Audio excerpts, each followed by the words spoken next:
Halo semuanya, welcome to my channel. Kali ini kita akan menceritakan cerita yang berjudul Madu Cantik yang Tak Tersentuh. Sebelum kita mulai, jangan lupa untuk di-subscribe, like, dan komen.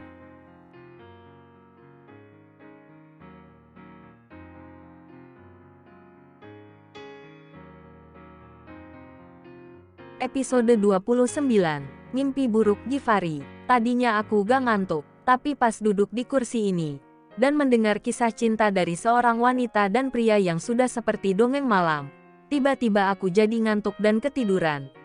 Kata Ravin dengan santai. Belva termangu, ia seperti terpaku tak bisa berkata-kata. Jadi, kamu nguping pembicaraan aku? Tanya Belva dengan ekspresi kaku. Ravin berdiri, menatap lurus istri mudanya sehingga tatapan mereka terkunci. Semuanya, tentang kamu dan Tigor, ucap Ravin. Hening beberapa saat, Belva merasa tak enak hati. Maaf, ucap Belva lirih. Ia menunduk lemah. Kenapa harus minta maaf? Memangnya apa yang sudah kamu lakukan sampai harus meminta maaf? Tanya Ravin. Tatapannya semakin serius dan dalam. Belva masih terdiam tak bisa berkutik. Ravin benar-benar melihat dan mendengar apa yang Belva lakukan semalaman ini. Sejauh apa kamu mengetahui hal ini, Rav? Tanya Belva. Ravin menarik napas dalam, kemudian menjawab, sejauh hubungan kalian yang tidak bisa bersatu karena terhalang ikatan kita. Belva menelan ludah, suasana mendadak sangat tegang baginya. Mungkin rasa tak enak hati pada suaminya semakin mendominasi. Jangan salah paham.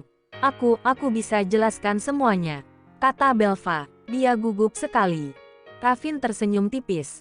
Melihat ekspresi Belva yang seperti itu menurutnya sangatlah lucu. Belva yang biasanya selalu tegas, cuek, tetapi saat itu terlihat sangat pasrah. Apa yang mau kamu jelaskan? Ravin menatap lurus. Apa kamu pikir aku akan marah dan cemburu melihat kamu jatuh cinta dengan managermu sendiri? Belva mengangkat wajah, berusaha menepis rasa gugupnya. Walaupun kamu gak cemburu, tapi aku tetap sudah berbuat kesalahan, seru Belva. Jatuh cinta bukan hal yang salah, Belva. Kamu dan Tigor saling mencintai dan itu bukan suatu masalah untukku, kata Ravin. Itu artinya aku telah melanggar janji yang kita sepakati, Rav. Aku sudah menyetujui kesepakatanmu untuk bisa menjaga harga dirimu sebagai seorang suami. Tapi kenyataannya, aku malah tidak ada kesepakatan yang kamu langgar, Belva. Ravin menyela kata-kata Belva yang terjeda. Belva terdiam dan hanya menggigit bibir. Aku hanya ingin kamu bisa menjaga nama baikku dengan tidak berhubungan dengan pria lain ketika bersamaku. Aku mengharapkan ragamu selalu fokus padaku jika kita sedang bersama. Tapi aku tidak bisa memerintah hatimu untuk melakukan hal yang sama. Ravin berujar serius. Belva mengangkat wajah, menatap sang suami yang tampaknya tidak sedang marah. Tidak ada yang salah dalam hal mencintai. Tidak ada yang bisa memaksa hati untuk berlabuh pada siapa. Meskipun raga kita terikat hubungan dengan orang yang tidak kita cinta, tapi hati selalu menolak kenyataan dan tetap memilih sesuatu yang bertentangan. Lanjut Ravin. Belva menghela napas. Ada senyuman terukir di wajahnya. Seperti halnya kamu dan Alana, kan? Ucap Belva. Kalian saling mencintai, tetapi memilih untuk menjalani hubungan yang tersembunyi. Kita sama, Belva. Kita sama-sama menginginkan bersama orang lain, tapi kita tidak berdaya untuk bersama dengannya secara utuh, seru Ravin. Nasib mereka saat ini sama, menjalani kisah yang cukup rumit. Raga mereka terikat pernikahan, tetapi hati mereka terpaut pada orang lain. Apa kamu gak lelah menjalani sandiwara ini, Rav? Belva berbalik badan melipat tangan di dada dengan ekspresi yang gundah. Lelah dan keluh kesahku tidak akan menghentikan kenyataan yang sudah terjadi. Kita tidak punya pilihan lain, jawab Ravin pasrah. Tapi sampai kapan kita seperti ini terus? Ucap Belva dengan bibir yang bergetar.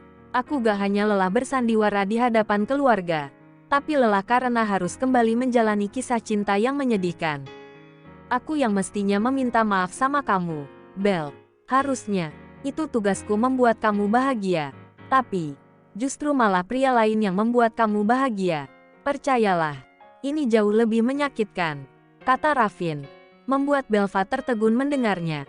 Maafkan aku juga, Karena sampai detik ini hatiku masih belum siap untuk menyerahkan ragaku untuk kamu sentuh, Raf. Maaf karena aku masih menjadi madu yang tak tersentuh untukmu, ujar Belva dengan buliran bening yang menitik dari pelupuk mata indahnya. Raffin pun terenyuh mendengarnya, tidak bisa menyalahkan siapa-siapa atas posisi mereka saat ini. Semua memiliki kesulitannya masing-masing. Raffin mengusap lembut bahu Belva. Wanita itu kembali terisak. Raffin memposisikan tubuh Belva agar saling berhadapan dengannya. Perlahan jemarinya menyeka air mata sang istri. Kemudian tak ada penghalang lagi untuk mereka saling mendekap saat ini. Belva mendekap suaminya dengan erat.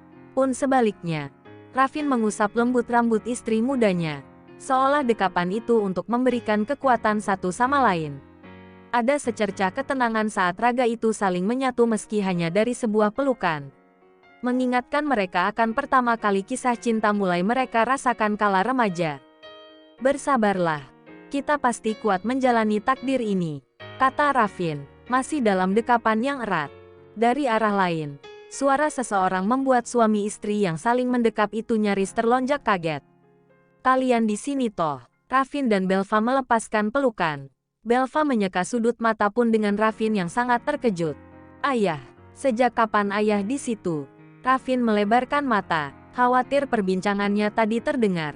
Givari melangkah semakin dekat, ekspresinya sulit untuk dijelaskan. Sejak kalian saling mendekap, kalian baik-baik saja kan? Tanya Givari. Iya, kami baik-baik saja kok. Belva tersenyum lebar, berusaha bersikap sewajarnya. Hening, suasana mendadak menegang. Raffin dan Belva saling melirik penuh rasa cemas karena ekspresi wajah Givari tampak menyelidik penuh curiga. Untung saja tadi ayah langsung memanggil kamu. Takut kalau nanti kalian kebablasan dan malah melanjutkan aktivitas panas di dapur. Givari langsung terkekeh. Ternyata ia mengira Raffin dan Belva sedang bermesraan di dapur. Raffin tersenyum simpul. Ayah bisa aja. Tapi kalau gak ada ayah dan oma, kita bisa main di mana aja. Loh. Raffin membalas meledek.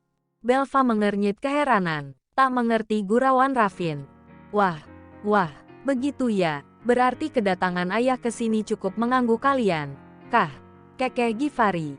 Namanya juga pengantin baru. Lagi anget-angetnya. Raffin mengimbangi gurauan itu. Ya, ayah mengerti. Dulu saat sedang berbulan madu dengan ibumu, kami pun seperti itu. Satu kali main tetap masih kurang rasanya. Givari dan Raffin tergelak. Belva mulai mengerti arah pembicaraan mereka. Kemudian ia menyenggol lengan Raffin seolah memberikan kode agar tidak mengguraukan hal seperti itu. Ayah perlu sesuatu, biar Belva siapkan. Belva menawarkan diri dan mengalihkan pembicaraan dewasa itu. Oh tidak apa-apa, nak. Ayah hanya sedang mencari udara segar pagi-pagi. Kalian sudah mandi wajib belum? Keburu matahari terbit nanti kalian kehabisan waktu salat, kata Givari. Belva membuang napas pelan. Ternyata benar kata orang-orang. Tinggal bersama orang tua atau mertua memang tidak enak.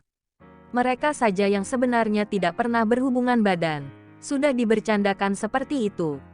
Apalagi kalau mereka serius menjalani pernikahan ini, pasti sangat tidak enak setiap hari harus digoda seperti itu. Sudah, kok, tadi Belva mau buatkan sarapan. Tapi kebiasaan aku itu senang sekali mengganggunya, canda Raffin. Ya udah. Aku mau ke kamar oma dulu ya.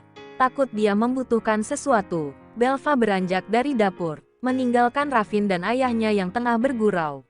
Ayah senang sekali melihat kalian akur seperti ini. Rasanya mimpi buruk yang semalam ayah rasakan benar-benar hanya sebuah mimpi saja. Givari dan Raffin saat ini sedang duduk di ruang tengah dan melanjutkan perbincangan mereka.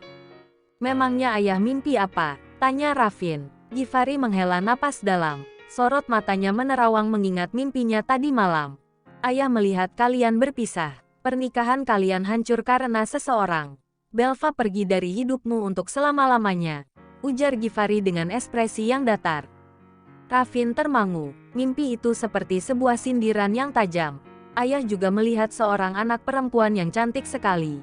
Kamu bawakan pada keluarga kami. Tapi ternyata itu bukan anak kalian. Ah. Rasanya itu benar-benar menyakitkan. Givari tersenyum getir, membuat Raffin tercekat. Tiba-tiba ia teringat dengan permintaannya tadi malam pada Alana soal anak. Ini sebuah kebetulan atau bagaimana? Kenapa ayahnya bisa memimpikannya hal yang sebenarnya seperti sebuah gambaran yang nyata?